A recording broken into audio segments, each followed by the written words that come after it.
live our lives in social groups. A group can be as small and intimate as a pair of lovers, or as expansive and impersonal as a giant corporation. Public, private, secular, and religious groups form the social fabric of society. Through groups, we learn to fit in, to follow, and to lead. Groups help shape who we are. He's still somewhat skeptical on it, but we'll see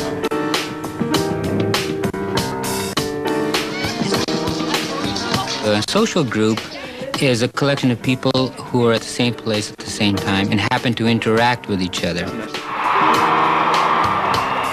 A social group is any group of people that are together at any point in time where they are sharing their lives, acting together. We live our lives in social groups. There are a number of dimensions that define a social group, including membership criteria, an awareness of the group and its boundaries, a clear social structure, cohesion, group norms, specific goals, and the possibility of conflict. All social groups can be defined using these dimensions, including high school groups.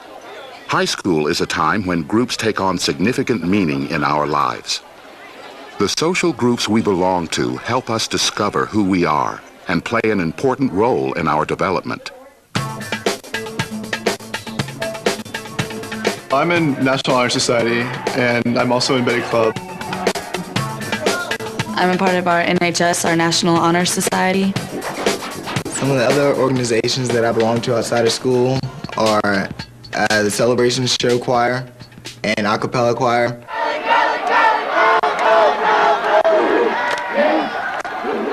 One high school group that exhibits the dimensions of a social group is the Cheerleading Squad. The Cheerleading Squad is a group like any other group, and it has all of the qualities of group membership, some which we like to think are more important than cheerleading squads. But a cheerleading squad is just as valid a group as any other. The Cheerleading Squad has very specific criteria for becoming a member. The requirements were for the guys to write an essay and explaining why they wanted to be on the squad. We did an interview, and then they would look at your abilities of how much you could bench press or whatever, or if you can do any types of flips or anything like that. Well, I actually have to be kind of physically capable of doing a whole bunch of things. We're scored on about 5 different categories. There's jumps, tumbling, voice production, our enthusiasm, our expressions, and our motion technique. After we try out, we have to be passing all our classes, and we can't get in any trouble. Social groups tend to develop social boundaries. The boundaries are very important and a very important element of groups, and sociologists are always interested in the processes through which the social boundaries are maintained. The cheerleading uniform creates a distinct boundary that signifies membership in this social group and separates it from the rest of the student body. Every game day we wear our uniforms, and pretty much the main difference between us and the student body, we're constantly looked at. Constantly, if anything happens, if we do something wrong, it's always going to get back to our sponsor. The social structure of the cheerleading squad reflects specific statuses and roles for its members. The group will have a social structure that will develop. There will be a head cheerleader that will be the one that will be responsible for designating when they practice and will be the leader. There may be someone who takes care of all the little nice things of making sure that everybody feels good about everybody else in the group. The varsity squad, it's made up of juniors and seniors, and the captains are always taken from the seniors. Usually we have a head cheerleader and a co-captain, and this year we've had a head cheerleader and 2 co-captains. I am one of the co-captains on the girls' part, and my role, I have a lot of taking charge during practice time. We always have the other seniors who take on that leadership too and put other people under their arm. So it's pretty much everyone has a role within the squad. Within a group, the defining dimension of cohesion is essential when success depends on all members performing at a high level.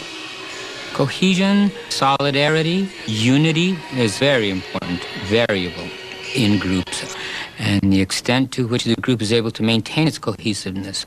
A high school cheerleading squad forms a bond, and they are together in a lot of times and places where they would not necessarily otherwise be together. I think cooperation and teamwork would be the key elements to the success of the group.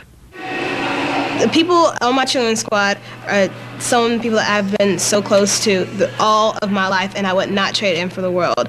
Friendship bonds is the strongest bonds you can ever make because you trust them with your life, literally, and you trust them to be there for you when in your time of need. Without teamwork, there wouldn't be a whole lot to do. We wouldn't have anything. We would be off. If you have a lot of teamwork and people just work together, everything should be accomplished because minds are working together. Like all social groups, the dimensions of norms and goals within the cheerleading squad help define the group.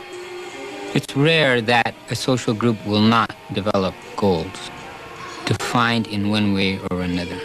And in order to try to meet these goals, norms develop. And norms are essentially the rules for maintaining cohesion. And norms are almost a necessary element in the maintenance of groups and their functioning and their development through time. One of the primary goals of the cheerleading squad is to get the game crowd excited. When we are losing, it motivates all of the cheerleaders and bell guards to cheer more because we're deep in the hole, so we try to get the crowd to pump up the players more and more and more just to get them to win.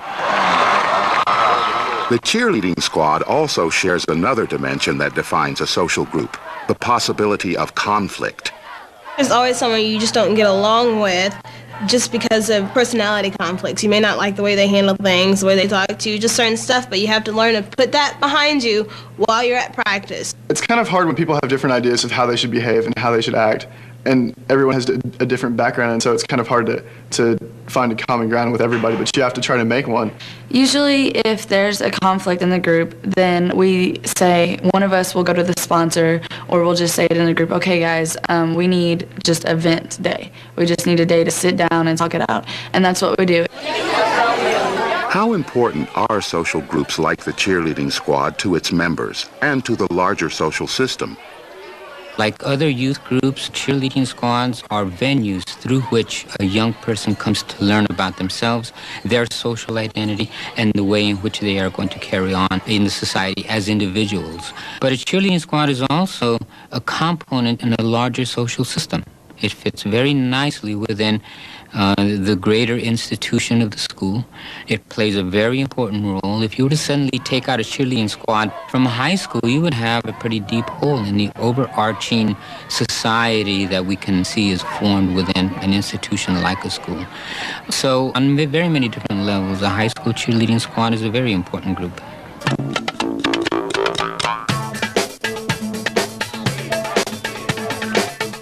All social groups exhibit defining dimensions.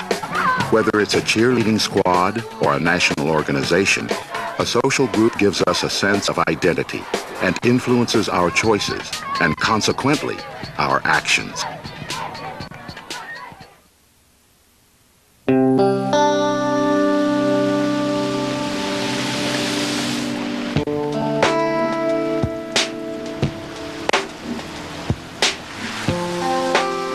Sociologists have found that in public settings, especially streets, parks, and public transportation, people often hide behind their anonymity. They shy away from behavior that will be noticed. That even extends to assisting someone who needs help. Research has shown that if other people are present and unresponsive during such an event, it increases the chance that no one will help. This is part of the phenomenon known as the bystander effect. Perhaps the best known example of this effect is the Kitty Genovese story.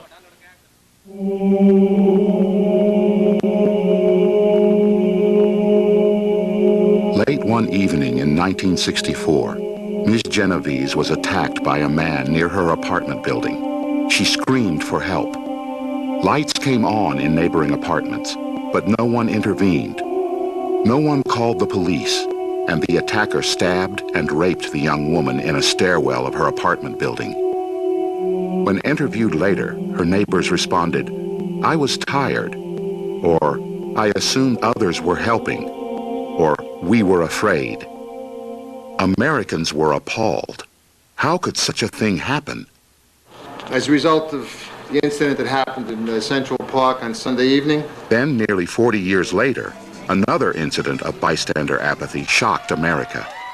In the drunken aftermath of New York's Puerto Rican Day Parade, 50 women were harassed and groped in broad daylight in the midst of crowds in Central Park. Not only were the women's cries for help ignored, bystanders videotaped the assaults. While these incidents of bystander apathy seem bizarre and unrelated, research shows that they were predictable. In the absence of clearly defined responsibilities within a crowd, people are more likely to avoid helping others. I still have a dream.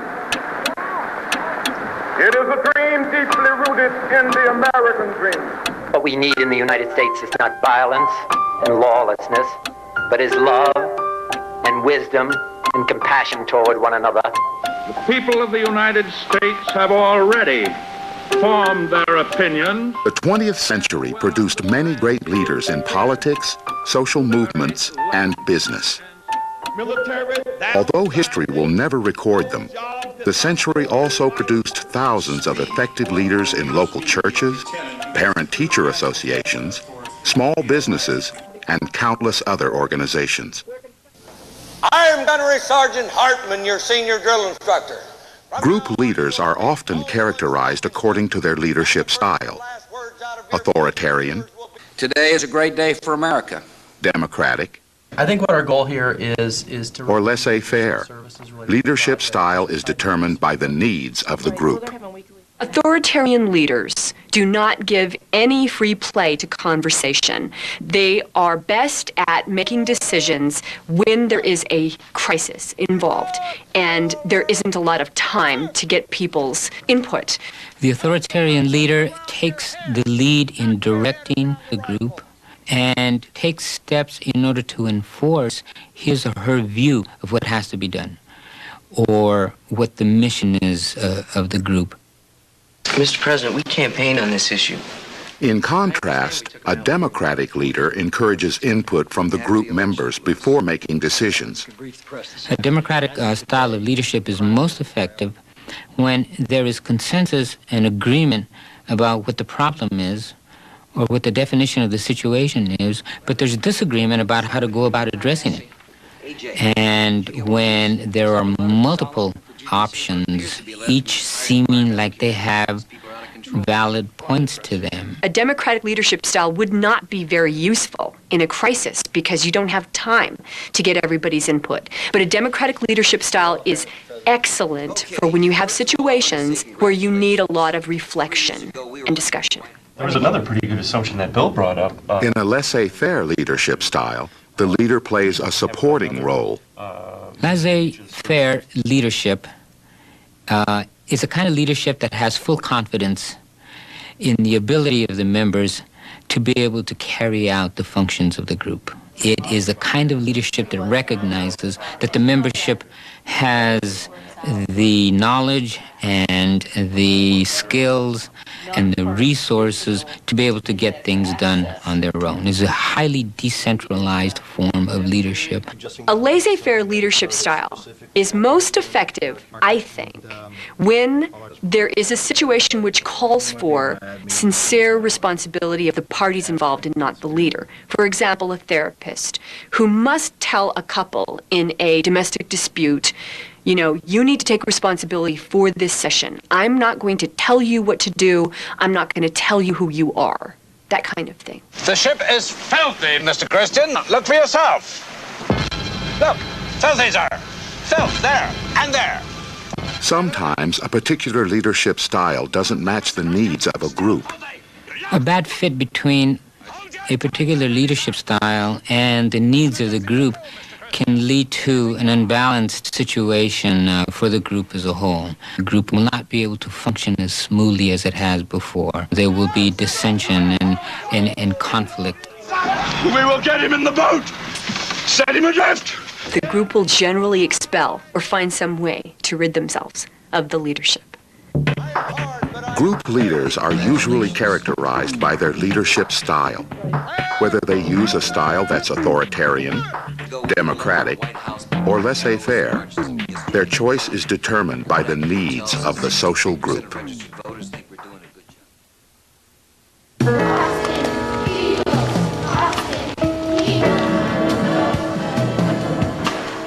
Conformity is a part of our daily life.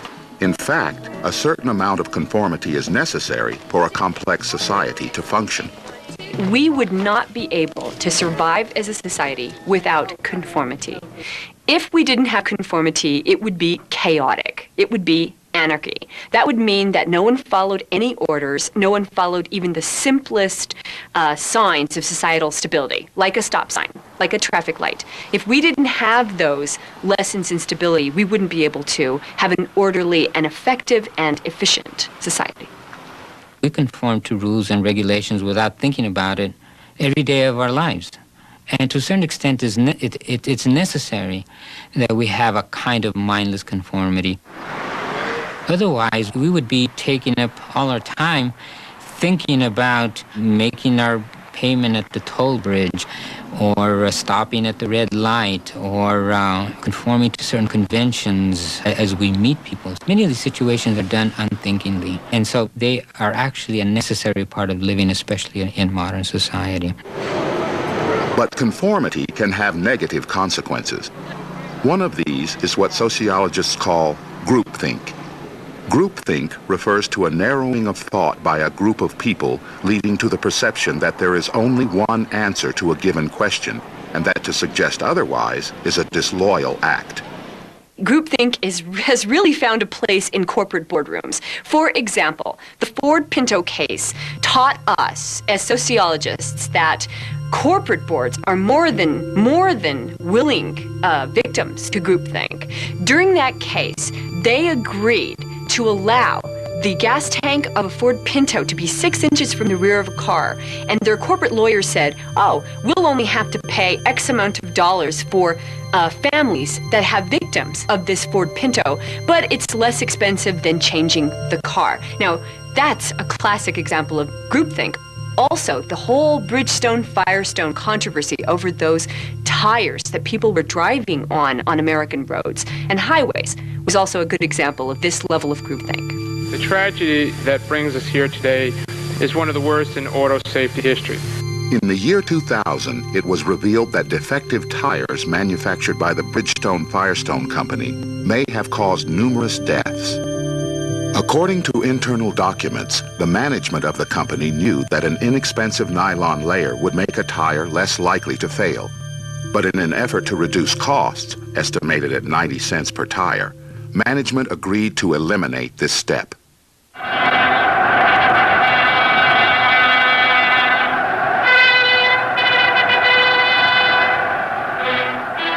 Another negative consequence of group conformity is blind obedience.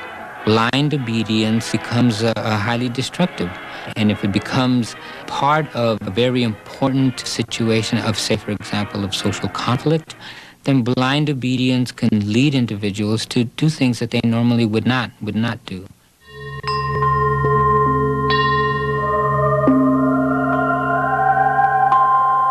Perhaps the most often cited example of blind obedience is the behavior of Nazi military personnel during the Holocaust.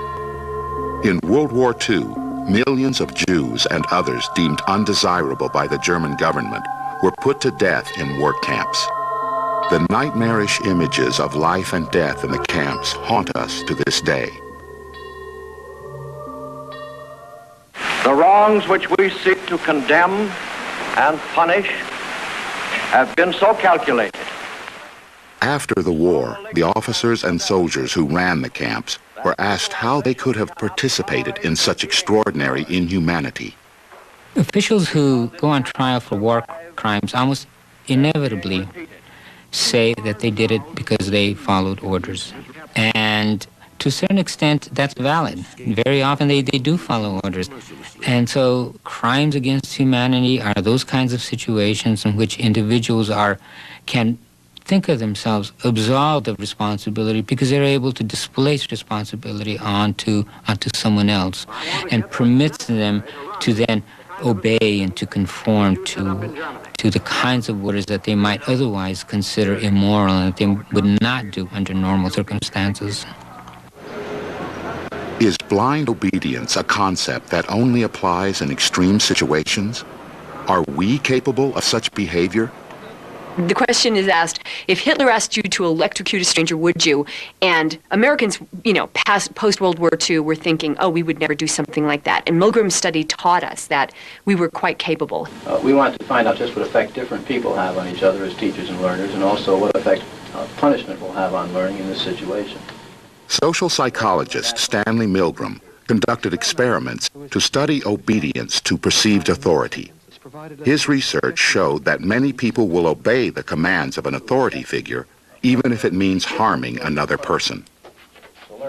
Stanley Milgram was interested in learning something about the conditions in which average people would conform to the point that they would actually administer punishment to another human being. The teacher will read a list of word pairs to you like these. Milgram created an artificial learning environment in which each subject played a teacher. The task was to help a learner memorize familiar word pairs, such as buying time. You will read each pair of words in this list once to the learner until you've read through the entire list. The instructions to the teacher that was given by the coordinator of the experiment was that if the learner got it wrong in recalling what the paired terms were, he was to administer an electric shock to the learner. Unbeknownst to the main subject, the learner was also a part of the experiment, and he was not getting any shocks at all. With every error that the learner made, then the so-called teacher had to increase the shock. The so-called learner, after receiving a series of increasingly higher voltage shocks, started to complain about the pain that he was receiving.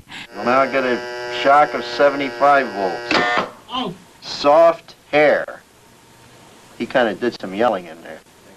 Milgram was surprised by the number of subjects who were willing to obey any order given by the experiment coordinator. Even when the learner would scream in pain, bang on the wall, complain that his heart was bothering him, and tell the teacher to stop the experiment.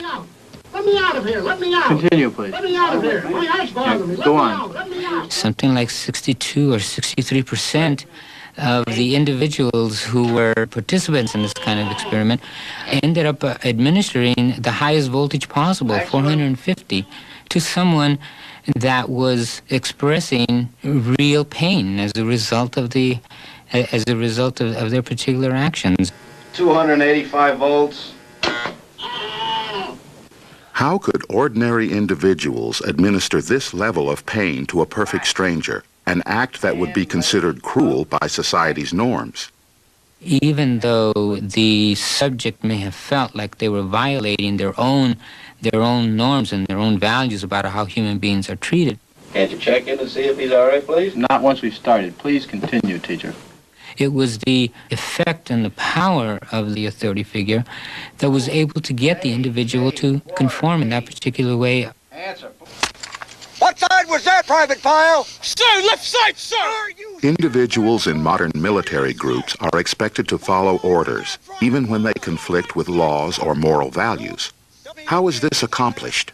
The whole point of having a military and putting people in uniforms is to take away their individuality. If you watch films like Full Metal Jacket by Stanley Kubrick, You'll notice that military discipline is about breaking down an individual's will and making them part of a unit. And unfortunately, there are very negative consequences as well, including this level of blind willingness to follow orders. Conformity is necessary for a society to function successfully. But conformity can have consequences that affect society in negative ways. By exploring these consequences, sociologists gain valuable insights into complex societies.